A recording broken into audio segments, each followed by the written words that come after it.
My barber always cuts my hair for free. I found out why. Mr. Fascal has cut my hair since I moved to the city about 3 years ago. He's an older guy, maybe 50s or 60s, and he possesses that look and drawl that makes me think he's from up north somewhere. He could be from New York, Maine, or even the Great Lakes area, but I never asked him where. He's not a big guy, maybe $1.20 in the rain, and he cuts my hair just the way I like it.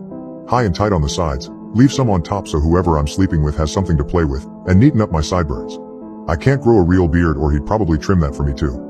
The best part is that he does it all for free. Hard to believe, I know, but it seems there was a cost after all. Our relationship started easily enough. I had an interview with the city, maintenance and custodial, and I wanted to look sharp and make a good impression. Everything other than that paid nothing or barely nothing, and I really wanted to lock this job down. I had a nice set of interview clothes, some comfortable business shoes, and a winning smile, and I needed a sharp haircut to seal the deal. That is where the problem lies. My hair grows abnormally fast. It always has, and when I was a kid my dad used to bemoan the fact. He made jokes about going to barber school or buying stock in master cuts, but he always understood that when it was time for a cut, it was time for a cut. If you let it go longer than 2 weeks without a cut, it just turns into a shapeless mass. By the end of week 3, I looked like a sheepdog and Dad would look over his paper and sigh before saying he would take me to the barber. Fascal's Hair and Beards was about a block from my house, and when I stuck my head in to see their prices, Mr. Fascal looked up and smiled at me over the pile of hair he was sweeping up. Then suddenly, he took a deep breath, and when he opened his eyes again, I asked if everything was okay. "Just fine, young man."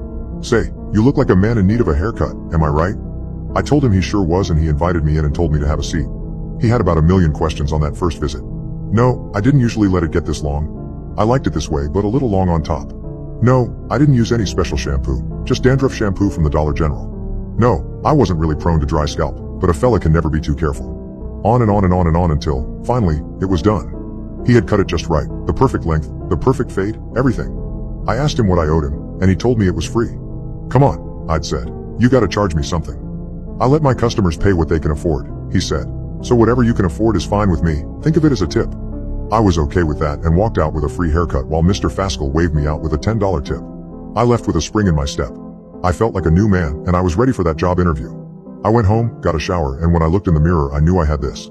The next time I went to see Mr. Fascal, I left him a $20 tip and told him it was all thanks to him that I had gotten my awesome new job. For the next couple of years, I always went to Mr. Fascal when I needed a cut. If I had a date coming up, I went to Fascal's. Promotion interview at work? Fascal's. I told friends about his shop. I went there just to get a touch-up and talk with the old fella. In no time at all, Mr. Fascal and I were friends.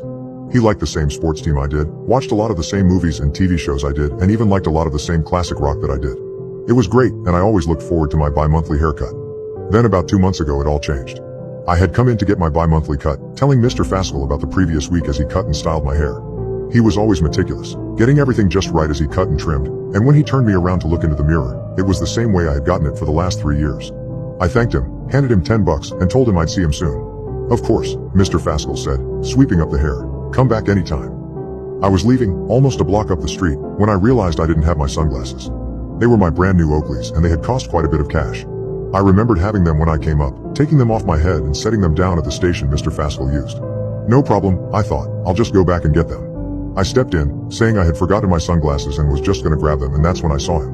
Mr. Fascal was looking up guiltily, his eyes panicked. He was down on all fours, eating the hair he had swept up off the ground like he was a cow in the field. When he turned, I could see pieces of hair sticking to his lip like accusations. He stood up, whipping himself off, brushing at his mouth as he tried to explain. "I know how this looks, and I'll admit that yes, I was eating your hair, but you have to understand, your hair is what I look forward to. I don't eat just anyone's hair. Well, I used to. Now I can't wait to see you come in so I can eat something good. Why are you looking at me like that? I'm not crazy. I'm not crazy," he shouted, getting up as he stalked toward me. He seemed to realize that saying that made him sound crazy, so he switched gears. "Haven't I always done good work for you? There's nowhere in this town that you would get a haircut for less than $25. I cut your hair for tips. I've cut your hair for the dollars in your pocket. I've been good to you, and you've been a good customer. Let's just pretend this never happened, okay? Let's just go back to..." But I didn't hear the rest. I snatched up my sunglasses and was out the door before he could say another word. I spent a while thinking about that, and the more I processed it, the worse it seemed to get. It began to haunt my dreams, seeing him bent over and eating the hair straight off the floor, looking back at me and grinning with my hair in his teeth, and I would wake up in a cold sweat. I know it's not a particularly scary thing, but it freaked the hell out of me. I don't really like it when people put hair in their mouths. I had a girl in elementary school who used to chew her pigtails, and it bred a lifetime phobia in me. Just the thought of wet hair in someone's mouth makes me want to puke, and I can't even touch someone's hair without cringing if they have a wig.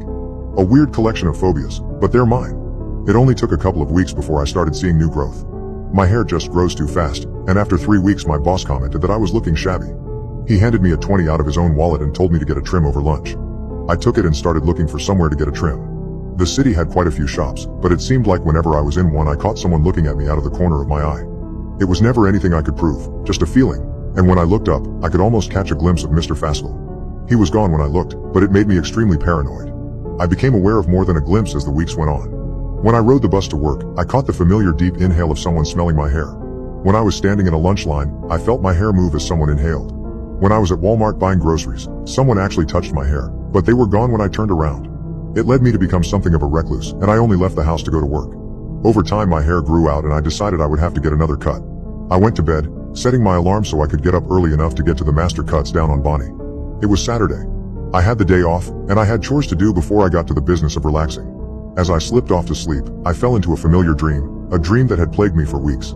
I was sitting in the barber chair at Mr. Fascal's, the cape falling around me like a spider web, and the old man asking me if it was too tight. I didn't say anything. I was too scared to speak, and as the scissors began to clip, I trembled in fear. I didn't dare look back at the old man. I just knew his real face would be replaced by a monstrous visage and I would wake up panting and looking around for nothing at all. When the alarm went off, I went to the bathroom to splash some water on my face and start the shower. My bare shoulder itched, and when I went to wipe it off, I noticed there was hair clinging to my sweaty hand. Not a lot, just leavings. Like the leavings you find after a haircut. I ran to the bathroom and found that my hair was cut just the way I liked it. The sides were high and tight, the top was manageable but still thick, and my bangs were perfect. Everything was just as it usually was, and I felt a cold chill run through me that had nothing to do with air conditioning. I called the landlord, had the locks changed, and reported to the police that someone had broken into my house and cut my hair. The police didn't really take it seriously.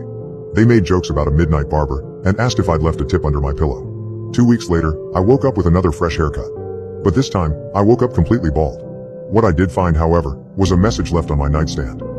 I'm sure the cops will say that I wrote it, but I know I didn't. There's hair on it and it's written in a heavy hand like a kid's scribblings. Come see me when it grows back. If you don't, it makes no difference. I know where to find you.